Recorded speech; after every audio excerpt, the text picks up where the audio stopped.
unique moment in the life of Autobus. This is really unique for me and for my colleagues. And as you will see, this is very emotional, first of all, for us, the jury members. Mr. Ratan Tata is truly an icon of the automotive and the business world, who has devoted his life to the advancement of technology in the service of the people. Currently Emeritus Chairman of the Tata Sons for over 20 years, he led the transformation of the Tata into one of the world's biggest and most respected enterprises. It's 30+ companies, each of them sector leaders, operate in over 100 countries with $110 billion revenue, employing over 700,000 people in industries from tea and steel through information technology, energy, car and truck manufacturing, into consultancy and the world's most prestigious hotels. He is embodiment of the Tata mission to improve the quality of life of the communities we serve globally. I just quoted Ratan Tata. And is renowned for his high business ethics and major philanthropic acts.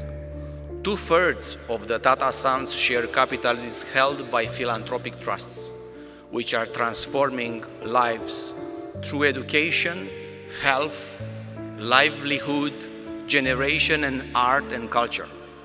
Under his long-term chairmanship, the trusts have metamorphosed into India's premier philanthropic foundations, transforming millions of lives, and I mean it. Ratan and Tata was educated at Cornell University College of Architecture, reinforcing his design vision, which he has transferred to all of his companies.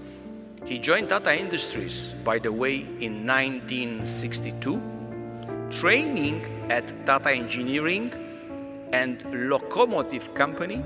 For the ones who doesn't know, this is now Tata Motors. Then rising until he became the chairman of Tata Sons and Tata Trusts in 1991. With a lifelong passion for innovation, technology and cars, as chairman of Tata Motors, he led the major innovations from the first Indian car, the legendary Indica in 1998, to the also legendary Tata Nano in 2008, which put cars at a price point within reach of the average Indian consumer.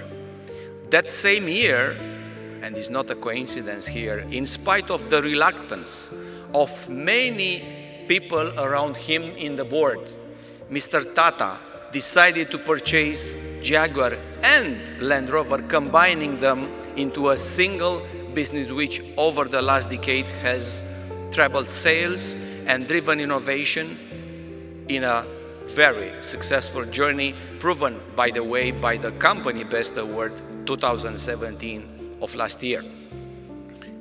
Mr. Tata has chaired numerous trade and competitiveness councils and corporate, academic and humanitarian advisory boards.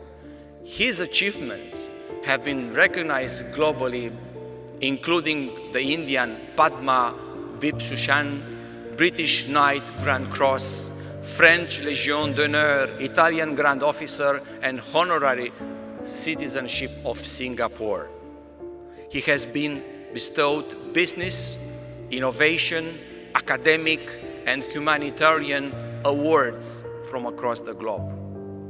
As one of the greatest advocates of the automotive sector and an individual that has made a major global contribution to the public good, on behalf of the jury members of the largest independent jury, motoring jury in Europe and in the world, I have the tremendous honor to invite Mr. Ratan Tata to become a member of the worldwide unique AutoBest Hall of Fame.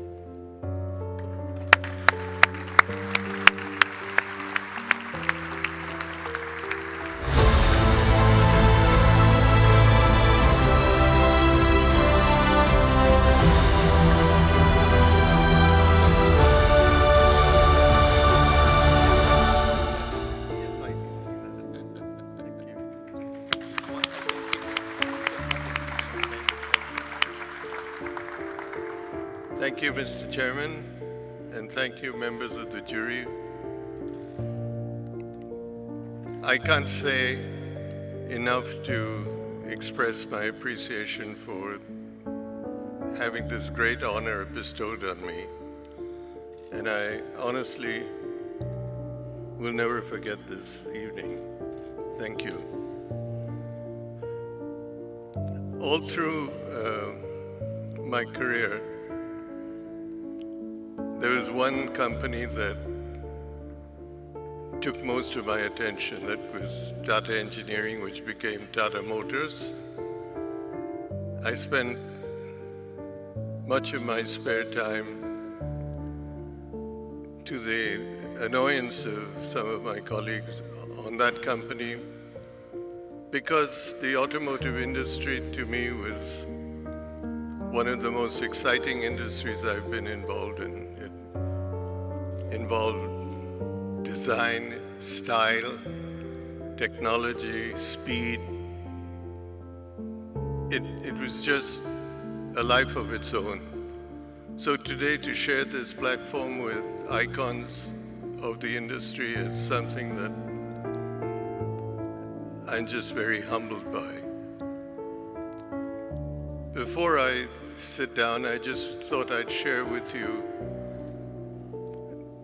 the experience I had with Jaguar Land Rover when we bought it.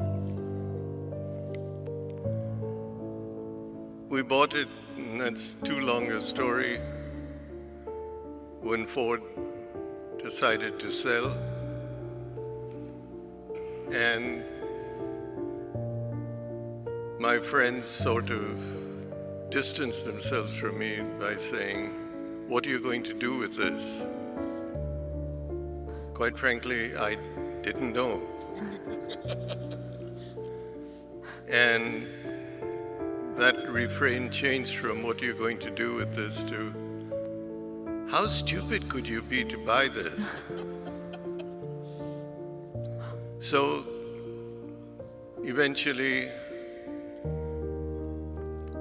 my first meeting with the workers at Coventry and JLR was a horrible question. What are you going to do with this plant? Are we going to close down some of the plants that we have? We're hardly using the capacity. And I just had no way to say that I knew what we were going to do. So finally, I stood up and said, why don't we do this? Why don't we shoulder to shoulder recreate the image that these two brands had and reignite the power of those two brands? I'm pleased to say that I did nothing more. The team at JLR, led by Ralph, who has been the leader that I think deserves this award more than me, and the team at JLR just made a huge difference in this company. And today, if I'm here to receive this award, I would like to say that I receive it with humility on behalf of Ralph and the team at JLR, who are truly the deservers of this award. But as the award can't be given to 20,000 people, I accept this on their behalf, and thank you, sir, for making this possible. It's a great, great honor for me. Thank you.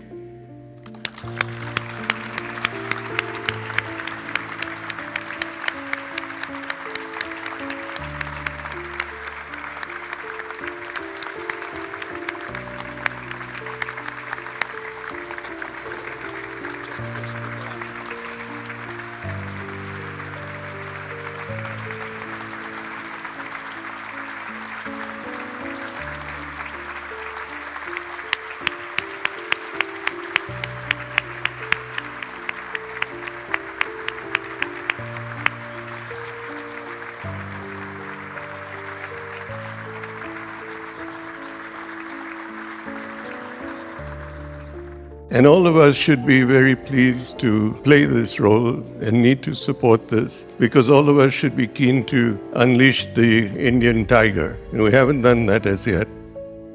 Honorable Prime Minister, Honorable Chief Minister,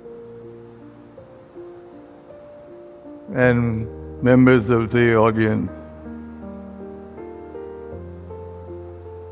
I can't make a speech in Hindi, so I shall try to communicate with all of you in English. The message will be the same. It will be from my heart.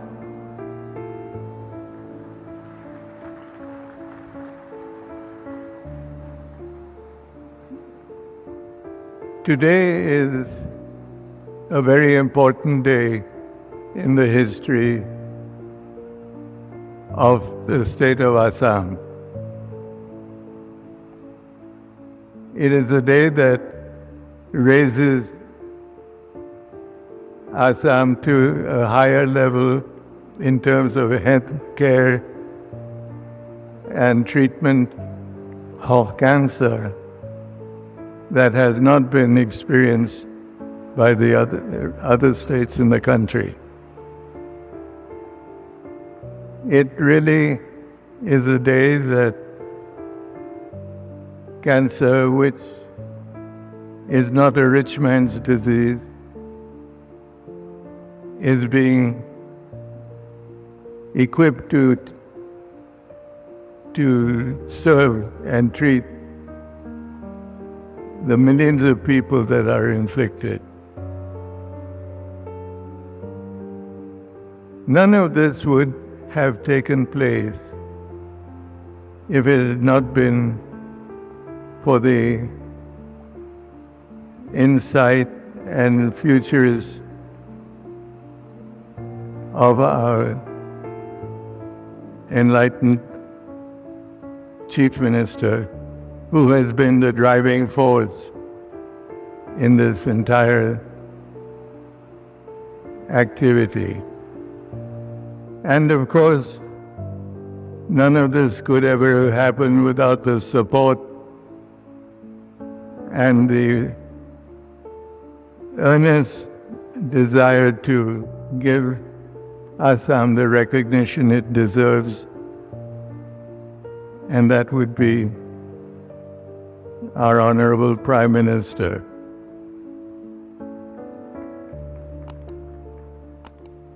This Prime Minister and his government have achieved many great advances.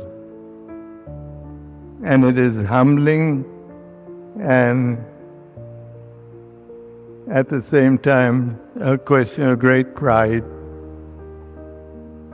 to know that this event today is the culmination of many months of very advanced thinking. I shall not bore you with more statements. I should just say thank you very much. And thank you, Mr. Prime Minister and Mr. Chief Minister and the government for all that they have done. I dedicate my last years to help make Assam a state that recognizes and is recognized by all. Thank you very much. Walking around this tea hub building this afternoon could not but help me feel that I was looking at a new face of India, one of the new faces of India. The face of entrepreneurship, innovation, and enterprise. Entrepreneurship and the sense of enterprise is not new in India. We're a nation of people who have been shopkeepers, small cottage industry managers and owners. We have done this over the years. We have been entrepreneurs, be it in agriculture, be it in traditional industries. And yet we have not been recognized all over the world as an enterprising country. What we have not done is registered ourselves as an entrepreneurial nation in the new technologies of the world. The technologies that don't require billions of dollars to establish, that don't require hundreds of acres to build. Enterprises that are built on innovation that's in your mind, non-traditional, untried, and sometimes risky, but that make a big, big difference in the world of tomorrow. This is what elevated the United States in the 80s into a new world of technology and high tech. It changed the way we live. It changes what we hold in our hands in terms of phones, communication. And yet India has only been a part of it through people who left India and gone elsewhere. And why? Because the environment here didn't support them. I grew up in an environment where if you had an idea, your boss or your manager politely told you, and sometimes not so politely, that you need to gain some experience before you open your mouth. You need to roll up your sleeves and spend 5 years on the shop floor. Then you can talk. And that's not what enterprise is today. Enterprise today is an ability of someone who may be in his 20s, who has a good idea, and he needs to find a way to implement them. We now have an environment of venture capital that listens to that person, and we have a facility like this to enable that person to try out his idea, to bring it into reality or fruition in a manner that is interdisciplinary, open, and unifying. So this is, in fact, the first look at the new India of tomorrow. Tomorrow, day after tomorrow, etc. Not only in e-commerce, not only in e-retailing, etc., but in the exciting area of medical remedies, medical treatment, stem cells, life sciences. And this can be the starting point of that new wave. And so it's a great privilege to be here today. This is an area that needs all of our support and needs for us to be proud of what we have, but it needs for us to be keen to not be satisfied with what we have, but to go further and to be leaders in the world, not in the country alone. So my Enthusiasm in the new India of tomorrow continues to be there. I continue to feel the need to support enterprising young Indian engineers and scientists. And all of us should be very pleased to play this role and need to support this, because all of us should be keen to unleash the Indian tiger. And we haven't done that as yet. So let's all put our hearts and souls behind the fact that this is going to be the new India of tomorrow. And what we're seeing in this building is just the start, just a nucleus of what could be the new big thing in the country. And thank you very much for